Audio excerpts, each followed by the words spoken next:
Basado en hechos reales. Historias de fantasmas en el hospital. En la vida habrá momentos felices y otros no tanto.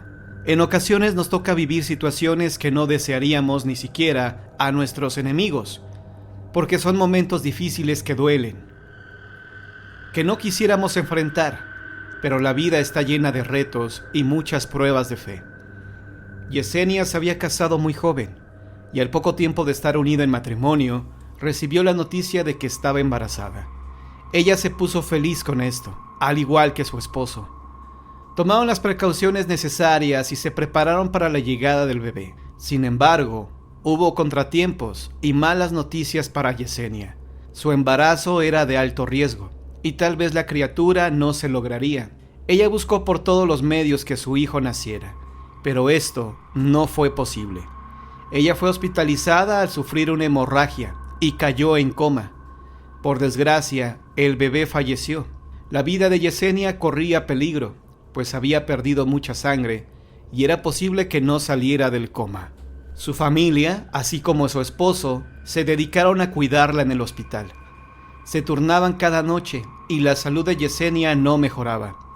A pesar de que pasaban los días y que no les daban esperanzas, ellos no perdían la fe. Yesenia y su familia eran muy creyentes en Dios, así que cada noche rezaban en la habitación de ella para que saliera del coma. Una madrugada ocurrió que su hermano, que ya estaba muy cansado, se quedó dormido. No fueron muchos minutos cuando él despertó y observó que dentro de la habitación estaba un hombre alto, vestido con una túnica negra y un rostro demacrado, casi diabólico. Estaba parado al lado de su hermana, diciéndole algo al oído. La chica seguía en coma, tendida sobre su cama. El hermano no sabía si estaba soñando o si era una alucinación, así que se incorporó y al percatarse que esta cosa en verdad estaba ahí, lo encaró, gritándole que se largara. Ese ser, al darse cuenta que lo habían descubierto, se desvaneció ante la mirada atónita del joven. El hermano supo que este intruso era un ser de oscuridad y que su hermana estaba en peligro, que tal vez se la quería llevar el maligno. El hermano le platicó a su familia lo que había pasado e hicieron una cadena de oración por ella.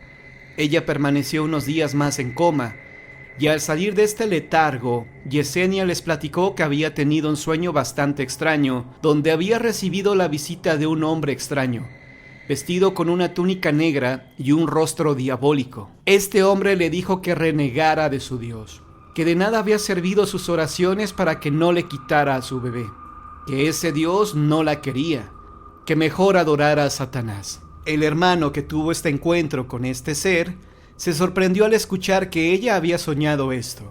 Él sabía que no lo había soñado, ni alucinado, que en verdad lo había visto. Ellos llegaron a la conclusión de que el diablo había intentado tentarla para que cayera en pecado, pero esto no ocurrió. Yesenia no culpó a Dios por lo sucedido.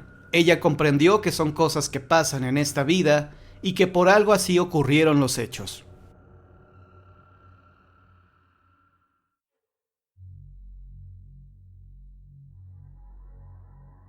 Esta historia es personal y la he platicado en algunos programas de radio. La historia es la siguiente. Mi abuelo materno, el señor Juan, enfermó gravemente y fue hospitalizado. Cuando fue ingresado en el hospital estaba en coma a raíz de una convulsión que tuvo. Mi abuela y mi madre estuvieron con él en todo momento, ya que mis tíos, por sus trabajos, no pudieron ausentarse y estar con él, cuidándolo por las noches. Mi madre era quien pasaba más tiempo en el hospital, pues mi abuela ya era una persona grande y no podía desvelarse por muchos días. Los doctores le dijeron que el estado de salud de mi abuelo no era nada favorable y que lo más recomendable era que le informara de esto a la familia para que se fueran haciendo la idea de que mi abuelo iba a fallecer pronto. Mi madre hizo esto. Recuerdo que cuando nos llamó a la casa, mis hermanos y yo estábamos comiendo. Serían las 3 de la tarde más o menos. Mi hermano mayor contestó el teléfono y al colgar nos informó que mi mamá nos había llamado para decirnos que posiblemente ese día fallecería mi abuelo, que no le daban muchas esperanzas. Todos nos quedamos muy tristes y seguimos comiendo. No teníamos la televisión ni la radio encendida.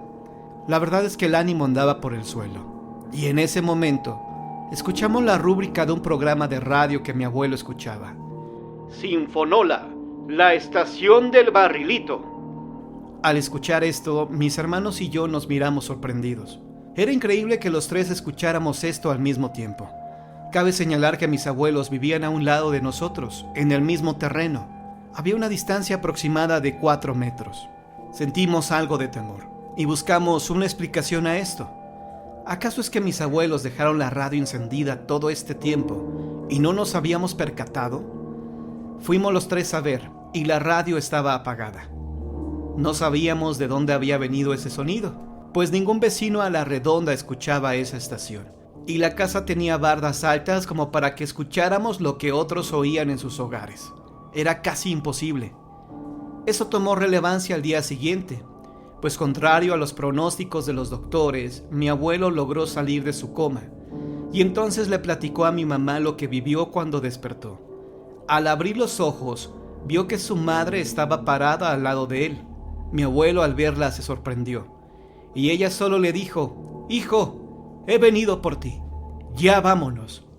Mi abuelo se sorprendió al verla y le dijo que por favor no se lo llevara. Él le dijo que no quería irse aún, que deseaba quedarse en este mundo con su mujer y su hija. La madre de mi abuelo le dijo que estaba bien, que pronto se verían. Ella salió de ahí y desapareció. A los pocos minutos entró una enfermera que observó que mi abuelo ya había despertado y le informó a los doctores. Esta experiencia se la contó mi abuelo a mi madre, y ella no le creyó. Le dijo que tal vez lo había soñado, o que por estar bajo el influjo del analgésico había alucinado, pero mi abuelo le decía que no había soñado, alucinado, ni nada por el estilo, que en verdad lo había vivido en sus 5 sentidos. Mi abuelo vivió todavía muchos años más.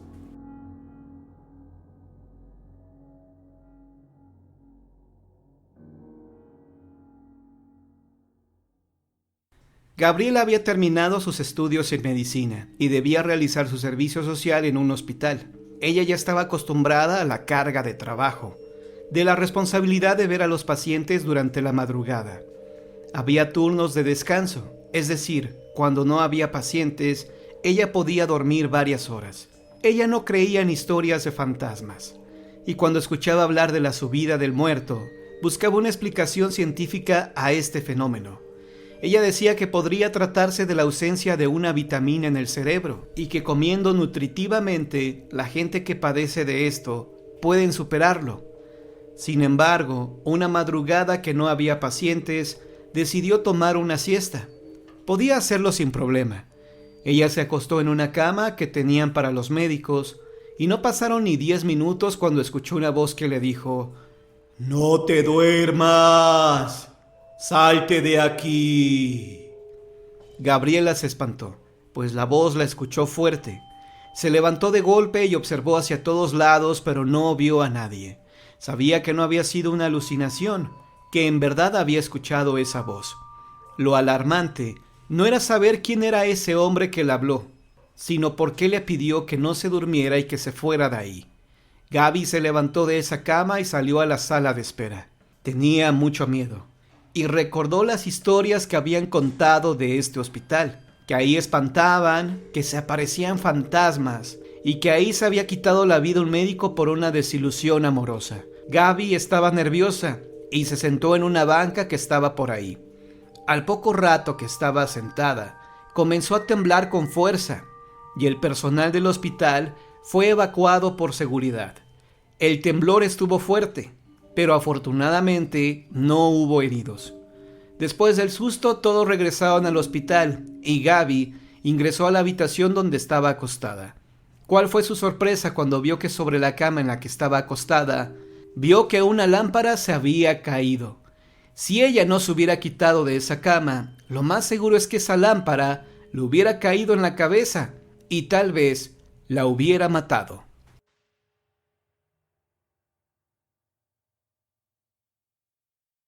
Los relatos del día de hoy han terminado, pero si quieres escuchar más historias, quédate en la permanencia voluntaria de John Misterio.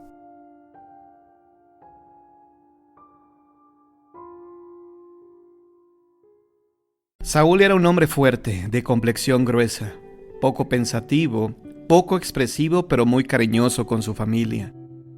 La tragedia se suscitó una tarde en la que, después de acudir al médico, a Saúl le diagnosticaron una afección cardíaca. Al poco tiempo el hombre se consumía a sí mismo, un tanto por lo recio de su carácter que lo mantenía renuente a un tratamiento adecuado y regular, otro poco por su orgullo que no le permitió cuidarse. Catalina dice que los motivos no importan. Saúl se dejó fallecer porque no quería ser una carga, así lo considera ella. El fallecimiento de Saúl llegó después de algunos meses. La familia entera quedó destrozada. Los hijos, cada uno con su familia, tenían demasiadas ocupaciones para poner atención a las necesidades afectivas de Catalina. Ella se sentía tan sola que se puso a buscar textos sobre la comunicación con el más allá. Así fue como decidió poner en práctica la meditación. Por su ocupación de ama de casa, nunca antes había tenido contacto con estos asuntos, que es como ella llama la posibilidad de abrir una conexión con un ser del más allá.